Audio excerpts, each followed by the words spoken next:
மக்களே, welcome to temple life vlog. நம்ம இன்னைக்கு பார்க்க போகிறது வந்து எங்கள் செல்லக்குட்டியை பார்க்குறோம். இவர் பார்த்தீங்கன்னா அவர் எப்பவுமே இந்த ஆட்டோக்குள்ளே குஷனில் தான் படுப்பார்.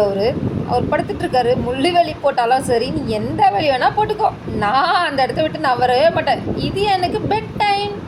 சண்டேவாகுது வெண்டேவாகுது, நீ என்னை கூப்பிட்டாலும் நான் இறங்கி வரமாட்டேன். என்னை தொந்தரவு பண்ணுற வேலை வச்சுக்காத, நீ என்னை தூங்க விடு. டேய் செல்லக்குட்டி, எழுந்துக்கோ. நான்லாம் எழுந்து வர மாட்டேன், உனக்கு வேலை இருந்தால் நீ போய் பார் அப்படின்னு அது நினைக்கிது. நம்ம சொல்கிற பேச்சு கேட்காது. அவர் இப்போ தான் எழுந்துக்கிறாரு. சண்டே எழுந்துக்கிறா சீக்கிரமானாக்கா, என் டிஸ்டர்ப் பண்ணாத போ, உன் தொல்லை தாங்கலை. எனக்கு காலையில் இன்றைக்கும் கூட, மற்ற நாள் தான் ஸ்கூலுக்கு போகிறாங்க, பாய் சொல்லணுன்ற பசங்களை கிளம்புறாங்கன்னு, இன்றைக்குமா என்னையாச்சும் இன்றைக்காச்சும் தூங்க போடுறியா இல்லையா நீ? நிம்மதியாக தூங்கிட்டு இருக்க. நீ முள்ளாச்சு போடு, நீ என்ன வேணால் போடு, அதையும் தாண்டி நாங்கள் தூங்குவோம்ல. குட்டியா, நீ என்ன சந்தோஷமா?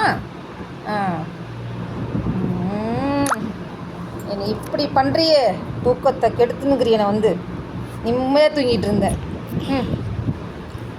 என்னதான் அவனுக்கு வேணுமோ தெரில. கோவப்படுறியாடா? டே கவுந்துக்காதரா, என்ன பாடுறா இங்கே.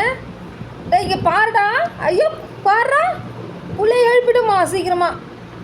சரி போதும் இங்கே பாரு. தூக்கம் கலையிலையே உனக்கு இன்னும். எழுந்து வாடா. டேய் வாடா, இங்கே கூட கொஞ்சம் நேரம் விளையாட்டு போவேன். திமிரு விட்டுறேன். சரி வரியா இல்லையா இப்போ விளையாடுறதுக்கு? டேய் சண்டே டைம் தான், காலைல விளையாட்டு கொஞ்சம் நேரம் இருக்கலாம். வாடா, வாக்கிங் போகலாம். வாடா டே கொஞ்சம் நேரம். பாருங்களேன், என்ன சொன்னாலும் நான் எடுத்து விட்டு வர மாட்டேன். இந்த வீடியோ பிடிச்சிருந்தா லைக் பண்ணுங்கள், கமெண்ட் பண்ணுங்கள், ஷேர் பண்ணுங்கள், மறக்காம சப்ஸ்கிரைப்.